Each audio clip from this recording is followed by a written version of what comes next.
Igbo ndị ọma m ndewonu. Abụ m Maazị Obinwoye, onye eji Omenigbo wee mara. Abụ m onye isi otu Oziọma Igbo, otu na-ahụ maka nkwalite asụsụ na omenala Igbo, ọkachasị asụsụ Igbo. Anyị abịakwa ọzọ n'oge ilu Igbo. Anyị chighakwa n'ụdị anyị ji bidobe ya mbụ, n'ụdị atụọ, atụgharịa, kọwaa.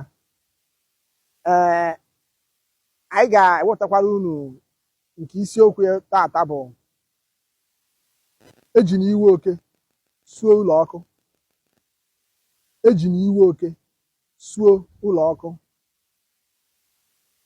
Anyị kọwaa ya, anyị ga-asị ejila maka iwe maọbụ anya ukwu ga mebie ihe bara nnukwu uru.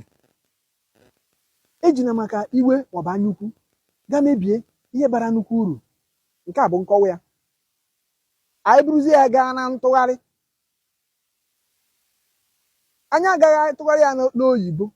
Anyị agaghị asị do not, because of the anger caused you by a rat, go and burn a house. Ọ dị ihe a na-afụ kịta. Anaghị atụrụ inu elu elu etu ahụ. Anyị ga-eje n'oyibo ka anyị weta inu ya na ya na-abụ Jacob. Anyị tụgharịa ya n'oyibo, anyị asị do not kill the goose that lays the golden egg. Do not kill the goose that lays the golden egg. When we now come to interpretation or the meaning, we will now say,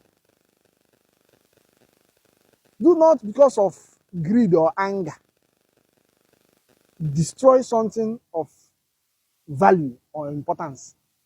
Do not, because of greed or anger, destroy something of value or importance. Onyawa, ejiri iwe oke suo ụlọ ọkụ. Do not kill the goose that lays golden egg. Anyị ga-adọbiri ebe a na nke taa. Ụbọchị ọzọ a ga-atụnyekwala unu ọzọ. Ngwa, metụ aka n'akara ịhụnanya, tinye okwu na ngalaba okwu, tụsakwa ozi a ma sonyekwe m. Please like, comment, share and follow.